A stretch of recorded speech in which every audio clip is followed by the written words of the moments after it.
Әлеуетті толық ашатын кез келді. Өмір тым қысқа деген сөз айтыла таптаурын болғанымен, ақиқаты сол. Бақытсыз не әрі не бері емес қалыпта жүретін уақытыңыз жоқ. Оның еш мәні де болмайды. Салмағы да аз емес. Сет Годин, танымал жазушы, мотиватор. Тәтті ұйқыға батқыңыз келсе, әр таңда жігермен тұруыңыз керек. Джордж Лоример, америкалық жазушы, журналист. Дүниеге бала келгенде неліктен оны ғажайыпқа теңейміз? Кейіннен ол бала қарабайыр, мағынасыз өмір сүреді. Өмірдің ғажап екенін қай сәтте ұмыт қалдырамыз. Сіз туған күні жұрттың бәрі өскенде арманына жететін, қалауын орындайтын, кім болам десе соған айнала алатын адам болатыныңызға қалтқысыз сенеді. Міне, есейдіңіз. Сонымен қазір не істеп жүрсіз? Не нәрсеге қол жеткіздіңіз? Бала күніңізде армандағандай адам бола алдыңыз ба? Әлде сол жолда бәрін өзгертіп жібердіңіз бе? Не асқақ арманыңызды қарапайым арман тілектерге айырбастап жібердіңіз бе? Жуырда елең еткізер статистиканы байқадым.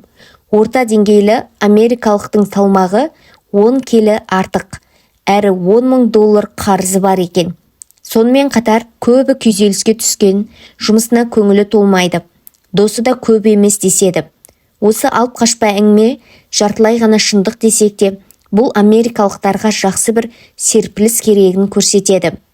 Сізге ше, өз әлеуетіңізді толық қолданып жүрсіз бе? Өміріңіздің әр саласында өзіңіз қалаған жетістікке жеттіңіз бе? Кей салада барға шүкір етумен шектелген шығарсыз. Осы да жетеді деп шамаңыз жететін деңгейден бір саты төменіне тоқмейілсіп жүрген жоқсыз ба? Осы сияқты мақұлдаудан бас тартуға, өзіңізге ең лайық тамаша өмірді арман еткен ғұмырды сүруге қолыңыздан келгеннің бәрін істеуге дайынсыз ба? Оның деңгейлі өмірді қолдан жасау. Опра Уинфри айтатын мына сөзді қатты жақсы көремін. Адам өміріндегі ең тамаша саяхат өзі армандаған өмірді сүру. Бұл оймен 100%-ға келісемін. Өкінішке қарай, өмірді бұлай сүретін адамдар қатары сирек. Көбі еш қызығы қалмаған сүреңсіз өміріне дән риза.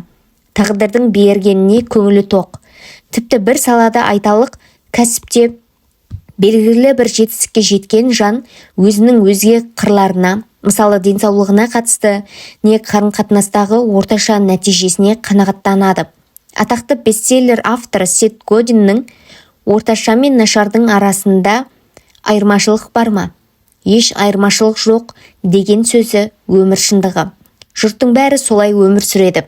Өзіңіз қол жеткізе алатыннан гөрі азға қанағат етіңіз деген ереже еш жерде жазылмаған. Тіпті сол жұрттың бәрінің қатарын досыңыз, туысыңыз, әріптесіңіз толтырса. Өміріңіздің барлық саласын тұтас ашатын, жетілдіретін, экстраординар ерекше тұлға болуға толық қақыңыз бар. Бақыт, денсаулық, ақша, еркіндік, махаббат, осының бәріне лайықсыз. Өмірдің әр саласындағы жетістікті, рахаттану мен атақты бірден 10-ға дейінгі деңгей бойынша есептесек, онда елдің бәрі 10 деңгейге жетуге ұмтылар еді. Солай ма?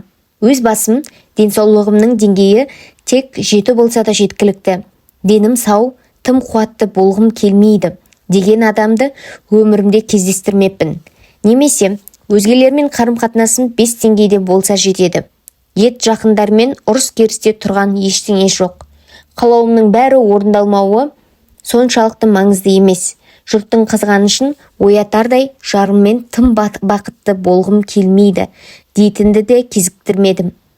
Сәлден соң өмірдің әр саласында 10 деген бағаға жетуге болатынын, әрі оның өте оңай екенін білесіз. Шынында да қарапайым нәрсе. Ол үшін күн сайын мақсатты түрде істей алатын, тарта білетін, жете алатын 10 деңгейлі адам болуға арнайы уақыт бөлуіңіз керек. Бәрі таңертең қалай оянатыныңызға байланысты десем, сенесіз бе? Қалағаныңыздай адамға айналу үшін, өміріңіздің әр саласында тиісті жетістікке жету үшін кейбір қадамды бүгіннен бастауыңызға болады. Сөзіме құлақ асып, сене аласыз ба? Кей адамдар сенбейді. Көбінің сенімі сетінеген. өмірін реттеп, қарым-қатынасын жақсарту үшін қолынан келгеннің бәрін істеген. Алайда қалағанына бәрібір жете алмаған. Оларды өте жақсы түсінемін. Өзімнің де басынан өтті емес пе? Сосын өмірімді түбегейлі өзгерткен ақиқатты білдім. Сол үшін сізге де көмек қолын созып тұрмын. Өмірді өзге қырынан танып көріңіз. Жай ғана жақсы өмір емес, ғажап өмірге қадам басыңыз. Бұл кітаптағы басты 3 аргумент. Біріншісі, жер бетіндегі кез келген адам сияқты, сіз де экстраординар деңгейдегі денсаулыққа, байлыққа, бақытқа, махаббатқа, атаққа лайықсыз. Осы ақиқатпен өмір сүруіңіз өте маңызды. Тек өз өміріңіздің сапасын арттырып қана қоймай, қоғамға, туған-туыстарға, достарға, клиенттерге, әріптестерге, балаларға көмектесуіңіз керек. Екіншісі, өмірдің әр саласында азға қанағат етпей, жеке басыңызда, кәсібіңізде немесе қаржылық тұрғыда жетістікке жету үшін күн сайын соған арнайы уақыт бөліп, мақсатты түрде, саналы адам ретінде өзіңіз армандаған жетістікті шақырып, тудырып, жетілдіріп отыруыңыз керек. Үшіншісі, таңертең қалай оянғаныңыз бен таңғы тәртіп өміріңіздің барлық саласына тікелей әсер етеді. Таңды мақсатты, өнімді, сәтті атыру жетістікке толы өмірге бастайды. Сол сияқты таңды мақсатсыз, өнімсіз, сәтсіз атыру өмір сапасын төмендетеді. Таңертең оянудың тәртібін өзгертіп, өміріңіздің кез келген саласын өзіңіз ойлағаннан да жылдам жақсартуыңызға болады. Қойшы Хэл, мен таңмен таласа тұратын адам емеспін. Егер бұрын ерте тұруға талпынып көріп, бірақ одан түк шықпаса, не істеу керек? Мен таңмен таласа тұратын адам емеспін. Мен түн қатып жүретін адамын. Онсыз да ештеңеге уақытым жетпейді. Маған аз емес көп ұйықтаған пайдалы дерсіз. Таң шапағаты әдісін ойлап тапқанша, мен де дәл солай ойлайтынмын. Осы кітаптың алғашқы парақтарын оқысаңыз, онда таңертең ерте тұра алмау қазір зор жетістікке жеткен Пэт Флинн мен Демаркоға да тән болды. Бәлкім сізге осы уақытқа дейін ерте тұру қиын болған шығар. Бірақ қандай жағдайды бастан өткерсеңіз де бәрін өзгертуге болады. Адамдардың үйреншікті өмір салтына қарамастан, таң шапағаты оларға өте тиімді әсер ететіні дәлелденді. Таяуда ғана таңмен таласа тұратын адамға айналған кәсіпкерлер, сатушылар, компания басшылары мен мұғалімдер, жылжымайтын мүлік агенттері мен үйде отыратын аналар, оқушылар мен студенттер бәрі өмірінің күрт өзгере бастағанын аңғарды. Олар тіпті осы әдістің арқасында жеткен жетістіктерін видеоға түсіріп, ютубке жүктеп, фейсбук пен твиттердегі достарына әңгімелеп, бөлісіп отырады. Әдісім қаншалықты тиімді әсер ететініне басты дәлел клиенттерімнің лебізі. Солардың бірі, өмірімнің өзгеріп жатқаны сонша, өзгерістерге ілесе алмай жатырмын. Бұған дейін бизнесім қиын жағдайда еді. Таң шапағаты әдісін қолданып бастағалы, өмірімнің осыншалық жылдам өзгергеніне таң қалдым. Күн сайын аз-аздан кемелдікке жетуге болатынына көзім жетті дейді. Таң шапағаты әдісін қолданып жүргеніме 79 күн болды. Содан бері бірде-бір күнді бос өткізбедім. Өмірімде алғаш рет осындай әдісті қолданып жүрмін. Бірақ бұл бірнеше күн, бірнеше аптадан асып кетті. Тағы бірі, мен таң шапағаты әдісін 10 айдан бері қолданып жүрмін. Осы уақытта табысым 2 есе артты. Дене бітімім тартылып, сымбатты бола түстім деп лебізін білдірген екен. Және мен жақсы көретін пікір, таң шапағаты әдісінің арқасында 11 келі тастадым. Табыстың еселенуі, өмір сапасының жақсаруы, адамның бойын жинауы, күйзелістің азаюы, тіпті арықтау, осының бәрі енді сіздің де ықтиярыңызда. Кейінгі тарауда таң шапағатының арқасында өмірімнің ең төмен нүктесінен қалай бірнеше сәтті бизнес жобаны іске асырғанымды, табысымның 2 есе өскенін, қарызымнан 100% толық құтылғанымды, арманымның бәрі орындалғанын айтамын. Бұған дейін айтқанымдай, халықаралық деңгейдегі баяндамашы болуды, жан дертіне арналған «Тауық сорпасы» атты бестселлер кітап сериясынан өмір баянымды оқуды, ел аумағындағы радио мен телешоуларға сұхбат беруді, психологиялық әрі тәни жетілуімнің шыңына жетуді, 52 миль қашықтықтағы ультрамарафонға қатысуды армандаған едім. Мұның бәрін бір жылдың ішінде орындадым. Сонымен қатар, анық байқалмайтын құпияны ашамын. Бұл құпия сізді де ұшпаққа шығарады. Таң шапағаты әдісі қарапайым ғана емес, өте жайлы әдіс. Сәлден кейін сіз де бұл әдістерді қиналмай-ақ істей бастайсыз, әрі өмір бақи орындауға ынтаңыз оянады. Қалаған уақытыңызда ұйықтауға ешкім кедергі келтірмейді. Бірақ ұйқыңыз келмейтініне таң қаласыз.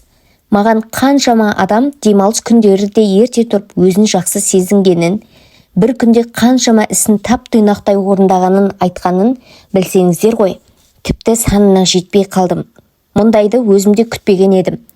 Таң шапағаты әдісін үзбей орындайтын адамдар оны бала күніндегі сезінген сезіммен, жаңа жылды қарсы алар таңдағы қуанышпен салыстырады. Келісесіз бе? Бұл тамаша ғой. Егер жаңа жылды тойламайтындар қатарынан болсаңыз, онда оянғаныңызға шын қуанған сәтіңізді еске алыңыз.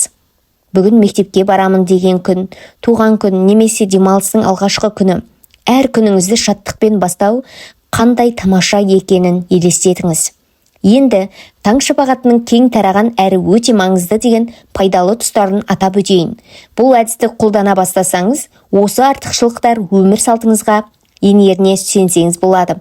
Күн сайын күш-қуатыңыз артып, әлеуетіңізді тұтастай қолдану үшін жоспарыңыз бен стратегияңызды біліп ояну мүмкіндігі. Күйзеліс деңгейін азайту мүмкіндігі. Жан тәніңізбен сергек ояну. Соның арқасында жетілуіңізге бағытталған бүкіл кедергі мен шектейтін тұжырымыңнан арылу мүмкіндігі. Денсаулығыңызды толықтай жақсартып, нығайтып, артық салмақтан арылып, денеңізді шынықтыру мүмкіндігі. Ең басты дүниелерге зейін қоя білу, өнімді жұмыс істеуге ынталану мүмкіндігі. Айналаңыздың бәріне алғыс білдіріп, алаңдаушылықты кеміту мүмкіндігі. Табыс табу машығын дамытып, өз өміріңізге дәулет пен байлықты шақыру мүмкіндігі. Өмірлік парызыңызды түсіну, әрі соған сай өмір сүруге дағдылану мүмкіндігі. Қалағаныңыздан гөрі кез келген салада азға қанағат етуден арылу, экстраординар өмір сүру мүмкіндігі. Оның көбі тым батыл қағидалар екенін түсінемін. Бұл сөздің бәрін жарнама деп түсініп, уәде деп қарауыңызға да рұқсат. Сіздің ойыңызша, осының бәрі шындыққа жанаспайтындай, тіпті орындалмас дүние сияқты. Солай ма? Алайда сөзінің бәрі рас. Таң шапағаты күн сайын уақыт бөле отырып, өміріңіздің барлық қырын жақсарта алатын адамға айналуыңызға көмектеседі. Сіздерге Life Savers әдісін ұсынамын. 6 тиімді, уақыт тезінен өткен тәжірибелер. Осы 6-ы таң шапағаты әдісінің негізін құрайды және әр адамға өзі лайық экстраординар өмір сүруге кепілдік береді. Өкінішке қарай, статистика бойынша қоғамның 95% экстраординар өмір сүрудің не екенін білместен өмірден өтеді. Көмегіміз арқылы осы көңіл көншітпейтін көрсеткіштердің өзгертеміз деген ойдамын. Ең соңында таң шапағаты өмірді өзгертетін 30 күндік бағдарлама дейтін әдіспен таныстырамын. Бұл әдіс дүниетанымды кеңейтіп, адамды өзі қалайтын, лайық деп білетін жетістік деңгейіне көтеріп, соған қажетті жағдай жасап, игі әдеттерді сіңіруге көмектеседі. Кім болатыныңыз өте маңызды екенін ешқашан ұмытпаңыз. Бұл өмір сапаңыздың бүгінгі және келешектегі көрсеткіші. Таңмен таласа тұратын адам, не түн қатып жүретін болсаңыз да, сәл уақыттан кейін ерте оянудың ләззатын сезіну үшін не істеу керегін үйренесіз. Бұрынғыдан оңай оянатын боласыз. Ерте тұру мен жетістіктің арасындағы өте нәзік байланысты сезінгеніңізде, оянғаннан кейінгі 1 сағат ішкі әлеуетті ашудың кілті екенін түсінесіз. Сол кілт ішкі әлеуетіңізді толық ашып, жетістікке жеткізетінін ұғынасыз. Ояну уақыты мен таңғы тәртіпті өзгерте салысымен ақ бүкіл өміріңіз өзгеретіне көзіңіз жетеді. Таң шапағаты әдісі қарапайым ғана емес, өте жайлы әдіс. Сәлден кейін өзіңіз де қажетті бағдарламаны қатты қиналмай-ақ жасай бастайсыз. Әрі өмір бақи жасауға ынтаңыз оянады. Қалаған уақытыңызда ұйықтауға ешкім кедергі келтірмейді. Бірақ сіз ұйқыңыз келмейтініне таң қаласыз. Маған қаншама адам демалыс күндері де ерте тұрғандықтан өзін жақсы сезінгенін, бір күнде қаншама ісін тап-тұйнақтай орындағанын айтқанын білсеңіздер ғой. Тіпті санына жетпей қалдым. мұндайды өзім де күтпеген едім.